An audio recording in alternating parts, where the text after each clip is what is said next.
क्या आप मानते हैं कि लाजमी तौर पे 2 बार सरकार में रहने के बाद एक लेवल की एक एंटी इनकम्बेंसी बनती है जो 2019 में शायद नहीं थी, जैसे प्राइस राइज हो, अनएम्प्लॉयमेंट, बेरोजगार या कीमतों का मुद्दा हो, वहां पे थोड़ी सुगबुगाहट है समाज में जो कि 5 साल पहले शायद नहीं? देखिए, सुगबुगाहट और रोष 2 चीजें अलग होती हैं। आज सिर्फ मोदी का नाम लेने से जनता की बाहें खिल जाती हैं। मैंने अनुभव किया है, चाहे पूर्व हो, पश्चिम हो, उत्तर हो, दक्षिण हो, अटूट भरोसा मैंने नरेंद्र मोदी के वचन पर, इसकी गारंटी पर जनता का देखा है। कहीं पर कोई दूर दूर तक दूरबीन लेकर भी एंटी इनकम्बेंसी नजर नहीं आ रही है। पूरा देश एक मुश्त होकर मोदी जी को फिर से चुनने के लिए तैयार है। मैं आपको बताता हूं, 14 में हम 272 थे, 19 में 300 हुए, इस बार हम 370 पार करेंगे, एनडीए 400 पार करेगा। इस दफा आपने कहा है कि यूनिफॉर्म सिविल कोड बनेगा। मैं जानना चाहता हूं कि जैसे आपने उत्तराखंड से स्टार्ट किया, आप स्टेट बाय स्टेट जाएंगे या अगर आपकी फिर से सरकार बनती है तो एक नेशनल प्रोजेक्ट के तौर पे पार्लियामेंट में एक बिल लेके आए? पहले एक बात समझ लीजिए, यूनिफॉर्म सिविल कोड बहुत बड़ा सामाजिक बदलाव है। जब संविधान की रचना हो रही थी, हमारे संविधान निर्माताओं ने इस पर डिटेल बहस की है और उस वक्त उन्होंने ये तो स्वीकारा कि देश के अंदर एक यूनिफॉर्म सिविल कोड होना चाहिए, परंतु उस वक्त उचित समय नहीं लगा। तो अनुच्छेद 44 में संविधान के भाग 4 यानी directive of principle of state policies के अंदर इन्होंने देश के विधानमंडल और संसद को कहा है कि उचित समय पर पूरे देश के सभी नागरिकों के लिए यूनिफॉर्म सिविल कोड प्राप्त करने का यह देश प्रयास करेगा। अब मैं ये वादा देश की संविधान सभा का, देश के संविधान का देश को है और एक गाइडेंस भी है। एक प्रकार से कांग्रेस आज उससे वोट बैंक के कारण बिखर रही है कि नहीं होना चाहिए।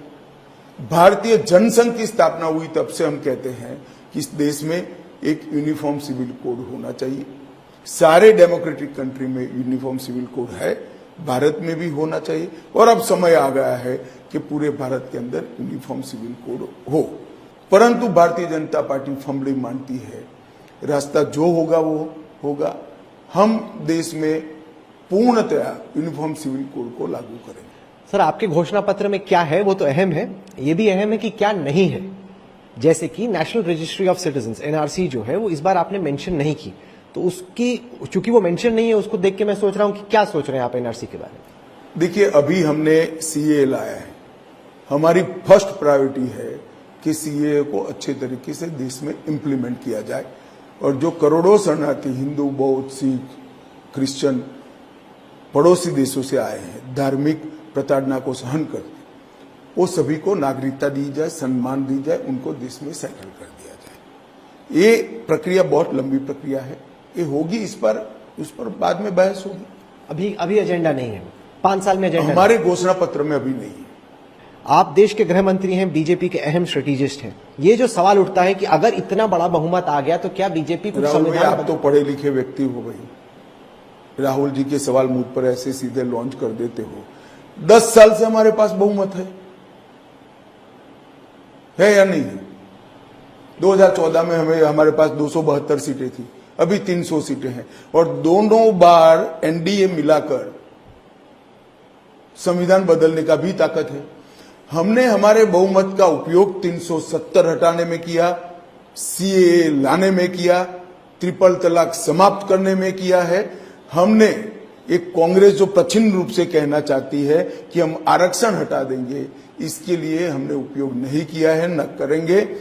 भारतीय जनता पार्टी का वादा है, ना हम आरक्षण हटाएंगे, ना कांग्रेस हटाना चाहती है तो ना हटाने देंगे। वो कहते हैं कि शायद सेक्युलर शब्द भी आप हटा सकते हैं कॉन्स्टिट्यूशन से। भाई ऐसा है, सेक्युलर शब्द हटाने की हमें कोई जरूरत नहीं है। इस देश को पंथ निरपेक्ष बनाने का सबसे बड़ा आग्रह भारतीय जनता पार्टी का है, इसीलिए तो हम यूसीसी ला रहे हैं। वो शरिया के आधार पर देश चलाने का कह रहे हैं, उनको जरा सेक्युलर बनने की जरूरत है, हमें नहीं है। जैसे काशी और मथुरा में जो विवाद है, जिस तरीके से अयोध्या में आपने सुलझाया, क्या काशी और मथुरा में भी भव्य मंदिर का निर्माण हो, ये आपके लिए प्राथमिकता रहेगी? देखिए, कुछ लोग कोर्ट में गए हैं, कोर्ट को इसका फैसला करना है। पार्टी के लिए आइडियोलॉजिकल प्रायोरिटी नहीं है। नहीं, कोर्ट में मामला है भाई, पार्टी की प्रायोरिटी क्या काम में आ सकती है? हमारी प्रायोरिटी राम मंदिर भी था, जब सॉल्यूशन आया तो हमने फट से बना दिया। यहाँ पे साधारण तौर पे 26 सीटें आप पिछली दफा जीते थे, लेकिन इस बार जो एक नया फैक्टर है वो ये कि क्षत्रिय समाज कुछ नाराज नजर आ रहा है भारतीय जनता पार्टी से। पुरुषोत्तम रूपाला जी, जो कि आपके वरिष्ठ नेता हैं, उन्होंने बयान दिया जिसको लेकर समाज में काफी नाराजगी हमने राजकोट में देखा, बड़ी सभा हुई।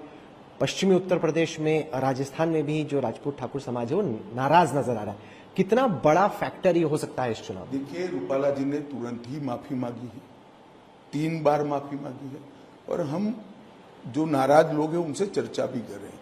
मुझे पूरा विश्वास है कि हमारे साथ आएंगे और सब लोग एक मुश्त तरीके से भारतीय जनता पार्टी फिर से 26 की 26 सीटें गुजरात में जीत जाएगी। सर, आम आदमी पार्टी और अरविंद केजरीवाल ये आरोप लगा रहे हैं कि उनकी पार्टी को खत्म करने की कोशिश की जा रही, क्योंकि बीजेपी को ये लगता है कि ये नाक में बहुत दर्द करते हैं, परेशान करते हैं, इसलिए इनको एक बार खत्म ही कर दो। ऐसा आरोप आप पर लग रहा है? ऐसा है भाई, संसद में उनका 1 सीट है, तो खत्म करने की प्रायोरिटी में 1 सीट आएगी या 44 सीटें आएगी? ऐसी कोई प्रायोरिटी कोई किसी को डेमोक्रेसी में खत्म नहीं कर सकता। आप आपके करप्शन को छुपाने के लिए क्यों इस प्रकार का सिंपैथी गेन करने का? नहीं होता है, केजरीवाल जी को मालूम नहीं, एक्सपोज हो चुके हो शराब कांड में, दिल्ली की जनता जान चुकी है। क्या खत्म करना है भाई? किसको खत्म करना है?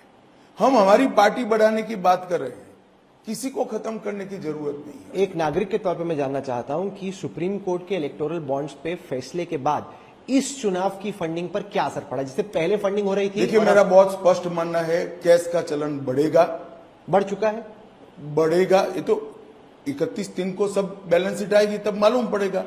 कैश का चलन बढ़ेगा और कभी न कभी सबने सोचने के लिए मजबूर होना पड़ेगा कि ये इलेक्टोरल बॉन्ड अच्छी व्यवस्था थी, इसमें कोई खामियां थी तो उसको सुधारना चाहिए था।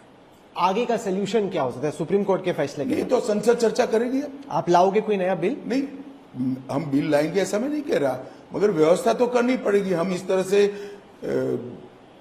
कैश से पॉलिटिकल पार्टियों को चलाने के पक्ष के नहीं है। आप बहुत अहम बात बोल रहे हैं। आप बोल रहे हैं कि आगे चलकर जब सरकार बनेगी तो कुछ ना कुछ आपको करना पड़ेगा। कुछ अहम नहीं है, ये भारतीय जनता पार्टी का, नरेंद्र मोदी का 2014 से वादा है कि राजनीति में से काले धन के प्रभाव को समाप्त कर। और अगर इलेक्टोरल बॉन्ड्स खत्म हुआ तो कोई नई व्यवस्था बनानी पड़ेगी। व्यवस्था सोचनी पड़ेगी।